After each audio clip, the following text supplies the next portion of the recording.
জানাজার জন্য খালেদা জিয়ার কফিন এর আগে জাতীয় সংসদ ভবনের দক্ষিণ প্লাজায় রাখার চিন্তাভাবনা করা হলেও এখন এর পরিবর্তে মানিক মিয়া এভিনিউর পশ্চিম প্রান্তে রাখা হবে।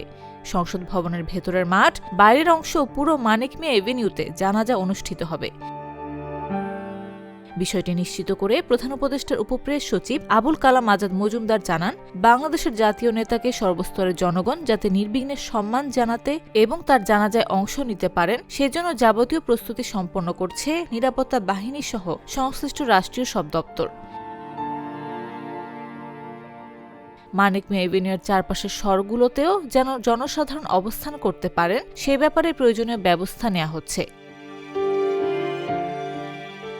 জানাজার পর খালেদা জিয়াকে বিকাল 3:30টার দিকে তার স্বামী শহীদ রাষ্ট্রপতি ও বীর মুক্তিযোদ্ধা জিয়াউর রহমানের পাশে রাষ্ট্রীয় মর্যাদায় সমাহিত করা হবে।